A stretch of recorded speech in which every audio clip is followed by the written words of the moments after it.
Igniting our children's imaginations through a wholesome and exciting Catholic lens is something homeschooling families care a lot about. Today's lovely guest is author Haley Stewart with a delightful new mystery series that will surely help. It is my joy to help with introducing the Sister Seraphina Mysteries. Welcome to Homeschooling Saints, the podcast that helps you create the homeschool you love for the people you love. Our host is Lisa Mladinich, a Catholic life coach, TV host, best-selling author, and an instructor at Homeschool Connections. Before we get started, remember to subscribe to this podcast so you never miss an episode. And if you're watching on YouTube, click the bell to join our channel.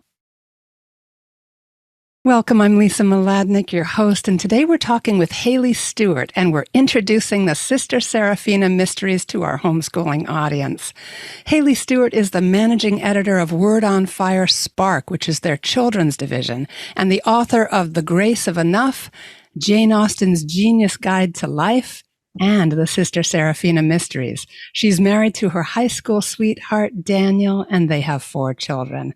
Haley, it is so good to see you, and I've got contact information and book links and things in the show notes, folks. We're going to have so much fun today, but welcome back. It's great to see you. Thank you so much for having me. Oh, yeah, it's so good.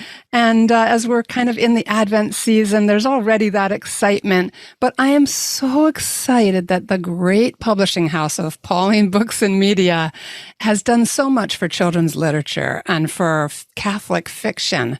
It's just a great trend to see. Yeah, absolutely. I think that Catholic fiction is kind of having a new little renaissance, or people are realizing the importance of supporting Catholic fiction. I just got to go to the Catholic Imagination Conference at the University of Dallas a few weeks ago. And it's just exciting to just talk to other writers, see people notice the importance of the stories that we tell to our children, but also just to grown-ups, cultivating the Catholic imagination and kind of just lens through which we see the world, enriching that through stories, and how important it is. Yeah, and I feel like I'm not going to be too melodramatic about this, but the forces that are kind of pitted against our values and our families ignite imagination all the time, very, very effectively.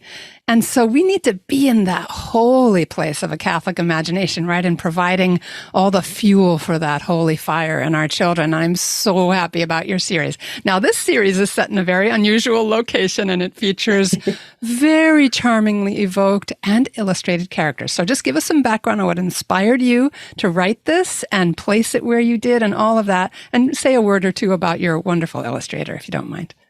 Sure. So I woke up one morning, early in the morning, out of a dream about mouse nuns who lived underneath G.K. Chesterton's house. And so I was legally obligated to write these stories after that. I would say so. So here, let me see. This is the first book here. Let me see if I can, our wonderful illustrator, Betsy Wallen, I'll tell you the story of getting connected with her. But her illustrations are so great. And this is one where you've got Chesterton and his wife, Frances, and then the little mice listening to him reading Father Brown. But wonderful. Originally, a good friend of mine who's an artist was going to illustrate. And then she got pregnant with a long desired pregnancy, and it was a high-risk pregnancy. And so she said, I'm just not going to be able to do this project right now. So we were so sad that she couldn't do it, but of course understood. And then it took a long time for the sisters to find the right person. And then they finally found Betsy Wallen, and she just got it. Like, her illustrations are so lovely. They're just so charming, these sweet little mice. So that was beautiful. Very, very exciting. So the first book, The Pursuit of the Pilfered Cheese, this is Sister Seraphina, they're called the Sister Seraphina Mysteries. And she's part of an order that runs a little school for the village mice underneath G.K. Chesterton's house. They have a little abbey under there. And awesome. it's I love it. So cute. You say that so matter of fact, but it's awesome. And so she's a literature teacher, and she's younger. And in this story, most of the other sisters are older. And so another young sister joins the abbey, and she has a wildly different personality from the reserved Sister Seraphina, but they become friends.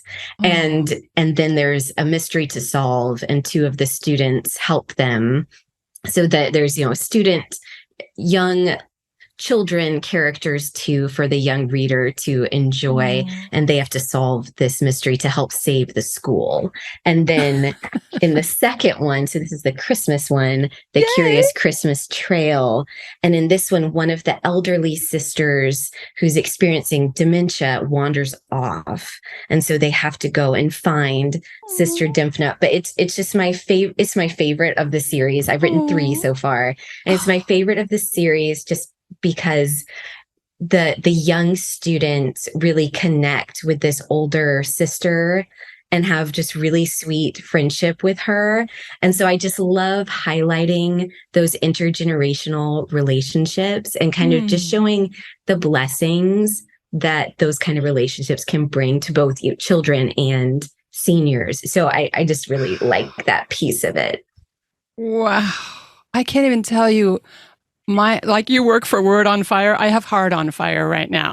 My heart is literally like glowing listening to you, because my mother-in-law lives with us. She's almost 100 years old. She'll be 100 in a few weeks. And I love her so much, but I never had a heart for the elderly the way I did until I lived with an elderly person, right? Yeah, I'm a little impatient. They move slow. You know what I'm saying? Like I didn't get them. But the fact that you have delved into the waters of that relationship with a young person and an elderly person, a frail person, I just think that's so important at this time in our cultural history too. So I'm super excited about these. And yes, I think you found exactly the right illustrator. Can't talk today, but that's okay. So I love that some of these Catholic values of loving people from, that whole cradle to grave, or from conception to natural death, the way we think about life as being so precious is really embraced in this story and really aligns with how we kind of feel about ourselves as families. Well, it's funny because the sisters reading these stories, they said, we love how you've woven some of this Catholic social teaching into your stories. And I said, oh, is that what I did? I didn't realize, I was just writing the story and kind of following the characters. I wasn't trying to, this one's going to be about this, or this one's going to be about that. And so I was delighted to hear that, but it wasn't even on purpose. Yeah. I almost want to knock that thought out of your head, because when we go in with an agenda, we get a clunky, ideologish story, which we see a lot of from well-meaning writers. But you started with the heart. You started with that place of inspiration, and God spoke what was needed into the story. And of course, through your own experience and values and heart.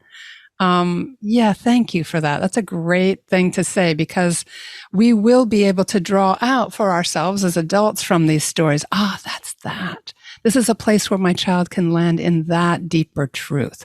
And so that's true of Chesterton's stories, of C.S. Lewis's stories, so many other Catholic and Christian authors over the years, where they didn't write them with an agenda. And I think that so often when we do that with fiction, especially, if we go in with an agenda, then it does often ruin it, or it comes off almost propagandistic, where you have to, I really think you have to start with the story, because that's the way you respect the reader. You're respecting the child reader by presenting them with the best story that's going to be engaging, compelling, and true, have real truth to it. And then those other elements are going to come out or help form the imagination in a way they might not even notice. But when we're so heavy-handed, it's almost disrespectful of the reader. Who wants that? Nobody wants to read that. Yeah. Now we're just going to take a quick sponsor break. We have wonderful sponsors from Homeschool Connections, and we will be right back with Haley Stewart. Hi, I'm Walter Crawford. And I'm Maureen Whitman. We are the co-founders of homeschoolconnections.com and proud sponsors of the Homeschooling Saints podcast, which is here to help you homeschool more joyfully, more easily, and more effectively. We want to thank you for listening. And we invite you to check out our courses at homeschoolconnections.com. And now, back to our program. All right, we're back with Haley Stewart, and we're introducing to our audience the Sister Seraphina mysteries, and we have links to them in the show notes. But I'm so excited because there's this sense with them, this kind of sparkling sense of almost like what G.K. Chesterton, said about angels can fly because they can take themselves lightly. There's this lightness of being, I think, that happens in that inspirational place of being free to write a great story. Yeah. And so what impact are you hoping for? I mean, that's a heavy question, but what are you hoping kind of ripples out? What would you like to see result from these stories being out there? Sure. So one of the things I didn't write the stories with this in mind, but one of the things that excites me about these stories is that they might spark a vocation in someone, in a child's heart. So they'll be reading the story and maybe they don't get to see sisters in real life. We don't have a lot of sisters in my town for my daughters to see in real life. And so having some of these characters who are very, they're mice, but they're very human and they're very relatable and lovable and warm and have, little quirks and flaws, or just getting to know them might spark the imagination in a child to think, oh, well, what if I was called to be a sister? What would my life look like if that's what I was called to do? So just planting that seed in a child's mind that religious life is also an option for me as I'm imagining my future. And that's exciting to me. And then I just love, I love my little characters so much. I'm obsessed with my little mice. But just seeing the way different virtues come out in different characters because of the way that their personality is wired and how, it might look different, but seeing them all, try to be courageous or try to do what's just and compassionate and just seeing that come out in different characters and their different gifts and personalities is just really special. Oh, I love that too, because when we study the lives of the saints, we see how completely unique and unrepeatable they are. And we can find that hope in ourselves and also them being so human, so lovely. There's also the sense to me when a believing author explores any kind of a mystery, it also taps into that sense of there's something more. There's always something more to be discovered. What is it like for you approaching that sense of mystery in the story? Sure. Well, it's funny because I never start a book even knowing what the mystery is going to be. So I really just start writing and follow these little characters where they take me. And then it kind of forms and I figure out what the question is. And then I have to figure out how to solve it as I kind of follow them around. And I think that a very Chestertonian way to look at mystery and detective stories is this sense that there's something out of order in the world.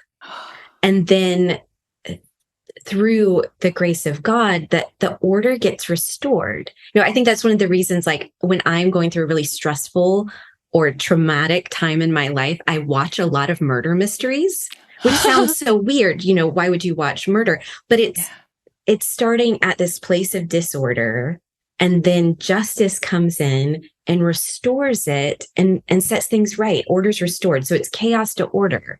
And there's something very Christian about that trajectory that I think is comforting and beautiful. I love that you're using the word order, from chaos to order. We talk as Catholics a lot about things being ordered toward God, that's where we find the right way to be and live and, to order ourselves. But also there's that sense, which I did a recent interview with Father Robert Spitzer, and he said 85% of scientists at, upon graduation or emerging from these atheist universities believe that there is order and design in the universe, that there is someone behind it. Most of them are believers. And so this sense of order being an indication of the presence of God, I love that you just connected it back to that. And that's something that we absorb over time as children, and the kinds of order that we're exposed to. Exactly. It's almost as if we don't know all that's happening when we're reading fiction, but we are soaking up these truths that there is something out of order in the world, but the end of the story is that it's going to be set right. That's the kind of universe that we're in. And I think that's so important, especially for children to read, to understand, what is at the heart of the universe? Is it chaos and meaninglessness, or is it a loving God? And so that I think is so key to how we perceive everything around us, having those questions be explored in the stories that we read. Yeah. And what is it about exploring the mysteries that, as you're intuiting your way through the stories, I remember years ago I was trying to write fiction. I don't have that talent. But I remember, reading about it. Some authors completely outline and know from A to Z before they start writing, and others create a world and characters, and the characters, in a sense, creatively talk to them in their heads. And the story almost writes itself, right? But then they have to figure it all out. And so I'm hearing that in you, that ideating, intuitive sense of writing. What has emerged for you and what you're noticing about the quirks of your characters? Like, you have such love for them. And I think that's critical, that love piece. What are you noticing about your characters and their journeys that particularly touches your heart? Yeah, I think that I love the community between the characters, the friendships between the characters. And so Sister Seraphina is she's kind of calm and reserved, and she's very, has it all together. And then this other sister comes in, Sister Alberta, who's just a whirlwind of personality, and she's always, bumping around through the Abbey. But even though they're very different, Sister Seraphina was a little bit lonely, needed another sister her age to understand certain things that the older sisters, it was harder to connect with them with. And so I just love that even though she's a character that has it all together in some sense, she's still a human being who really wants that connection and desires that and longs for that. And then having another character who's so different from her that really needs like a grounding influence, and just seeing how our different personalities and the way God makes us really complements the church and the mission of the church. We need Sister Seraphinas and we need Sister Albertas who are just going to barrel through the Abbey with their new idea, and we need all of those people together. And so I think that's something that excites me as I get to know these characters, just seeing how necessary each one is, which reminds us how necessary each of us are to the mission of the church. I love that. That's just beautiful. I think of iron sharpens iron, from scripture, that what might irritate us about someone might be the very thing that we need to help complement us, to complete what God is putting together. And so that's part of the mystery of it too. Like, wow, that person sees the world really differently, responds to it really differently. They're called to be a nun too. Like that, there's that unexpected place of everyone's called to sainthood, but oh my goodness, are we different? Oh, so just on a practical level, I want to make sure we know, do you have a projected number of books in the series, or is this something you're also intuiting your way through? So 3 have been written. So we've got book 1, Pursuit of the Pilfered Cheese, and then book 2, The Curious Christmas Trail. So these are all available. And then a third book, which I believe our final title is The Strange Sound by the Sea. Is the third one. And then we're talking about doing a fourth one. So I think probably there will be 4 total. Ah, nice, nice. So something to look forward to, feast upon. And as this is coming out, we'll have the show links for the two available books. Do you have a sense, or did you say when the third is coming out? I think the third one should come out next spring. Okay, so great. Spring 2023. Okay, fantastic. So be looking for those. Maybe that pre-order link will pop up pretty soon. We'll see. And you can definitely order the first two in time for Christmas. So FYI, these would be just delights to have under the tree, just such holy, things that will ignite our children in really loving ways. But I really don't want to fail to touch on an adult offering that you wrote recently, because I'm a big Jane Austen fan myself. I wouldn't say I'm a big, big fan, but I love some of her books. And you wrote a really neat book for adults. So would you tell us a little about that too? Sure. So the book's called Jane Austen's Genius Guide to Life, and it looks at Jane Austen as a life coach for us to teach us about virtue, how to live a good life, how to be a good person, because those are really what her novels are examining in a really fun, comical, delightful way. She's so wittily looking at these issues of what does it mean to be virtuous? What happens when vice happens in a community? How does it affect other people? It's really examining all of these big questions of moral philosophy in a really fun way. And so I looked at each of her novels and kind of followed the trajectory of at least one of the characters who is learning to cultivate a certain virtue. So seeing where they began, how they developed that virtue, and then how we can explore that idea and really reflect on our own hearts and souls. Do I have that virtue? In what ways do I need to cultivate that virtue? And what would that look like? How can I kind of join my friends in these novels to cultivate and grow in holiness? Oh, wow. Would you mind just kind of pulling the thread on one that you particularly enjoyed writing? Sure. Well, I loved writing all of them, but for an example, Emma is the character that I relate to the most, which is not good because she's the worst of all the heroines. She is the most terrible of them all. And her flaw is that she's incredibly selfish, and she is so unself-aware that she doesn't even know this about herself.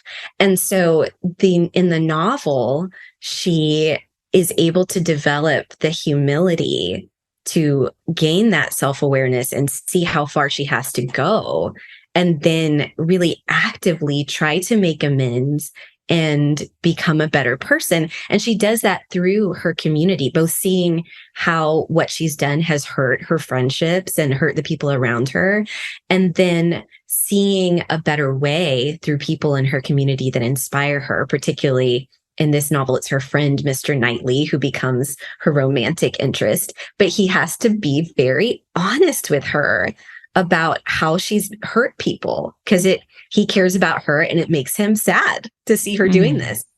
And that because of their close friendship, she's able to hear that and develop the humility she needs to address her wrongs. And so I just really connect with that story because it's hopeful.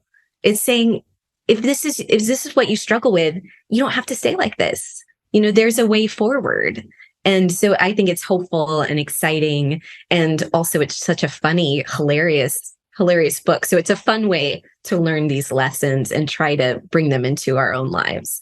Oh, yeah. And it's a work of mercy to correct someone, and charity, to let them know, hey, you're off the rails here, my friend. This isn't good. You can be better. What are some of the ways that you draw out from the story and give us a place to kind of connect and live out the cultivation of that virtue? Well, I try to draw on stories from my own life, trying to learn some of these lessons and think about them those ways. And then I also look at, how did it work for this character to get better? Because some of the characters in Jane Austen's novels never get better. So what's the difference between the heroines or heroes who are learning and growing, and Jane Austen doesn't really have many villains because her characters are very human and complicated. So they're not one note villains. But what is the deal with the characters who don't develop, what's holding them back. And so seeing how our friendships and our community act as mirrors for us to see ourselves, and see how we can really grow from the gift of those relationships, and how God's grace often moves through the community that he's placed in our lives. And so being willing to have eyes to see ourselves, even when it's very uncomfortable. And so just kind of learning the practical lessons of how did this work for this character, and how could that work for me? I love that we can befriend that uncomfortable space of facing up to our own lack, but with a sense of hope, as a learner, as you said. What are the characters that are learners? Ooh, so good, so good. Yeah, so gosh, one of the things I love about your kind of track record as a writer, you originally wrote when we had our first conversation, and I will put that episode in the show notes. We originally talked about the grace of enough, which was your family's journey into like a really radical journey into simplicity, and lots that you learned from that. And it created such a powerful and a very intentional shift in your family's way of life. And then on to Jane Austen, and now Sister Seraphina. There's just so much, there's kind of an agile, creative spirit in you that I just want to kind of call out and appreciate, that it's not stuck in a, it's very risk-taking. And I feel like that's kind of our journey of faith as well. Oh, thank you so much. Oh, you're very welcome. Any final thoughts that you'd like to leave people with as we're thinking about these little mice under the floorboards and their personalities and their virtues, and maybe some of us adults thinking about grabbing your Jane Austen Genius Guide to Life? Where would you like to leave us today? Sure. I think I'd like to circle back to what we were talking about at the beginning and the importance of Catholic fiction. And the piece of that I want to draw out is that the Catholic imagination, we often think of that as this is what writers and musicians and artists are responsible for. But I think it's so important to remember that readers and listeners and viewers are such a big piece of the Catholic imagination. No, none of the creatives can do what we want to do and create these works without people who are reading or listening or viewing and sharing and bringing these into the conversation. And so for the Catholic imagination, I think we so often think, oh, Flannery O'Connor, Graham Greene, 𝐸 Lenoir, J.R.R. Tolkien, and it's all so far in the past. But I think there are so many great Catholic fiction writers who are writing right now. And so to really cultivate the Catholic imagination, we need the readers. We need readers who are buying the books and reading the books and sharing the books. And that's how we bring Catholic fiction back into the literary conversation. Wow. Yeah. So everybody take that to heart, take it to prayer. What's our part in receiving? My sort of theme for Lent this year is receiving generously from the people in my life, but also from God and from what he places before me and offers to me. And that could be a new book.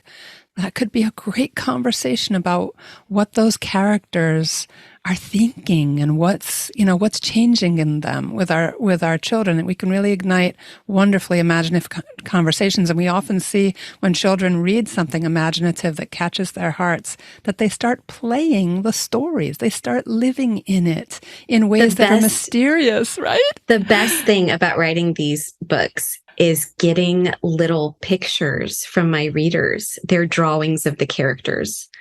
It is the best. I mean, just to think like it sparked their imagination enough that they wanted to color these sisters and send a picture. Like that is the absolute best. Oh, that's lovely. So feel free to send stuff to Haley. She loves it. And you're going to be able to find her at Substack, Instagram, Twitter. I'll have the book ordering links as well. And also the previous interview with Haley about her first book. Haley, thank you so much for making the time today. I know you're juggling a lot to be with us, and we appreciate you finding that order out of chaos to give an interview. Thank you so much for having me. This has been such a fun conversation, Lisa. Oh, as always, so good to see you. Everybody, thank you for joining us, and we'll look forward to having another great conversation with you next week. God bless you all.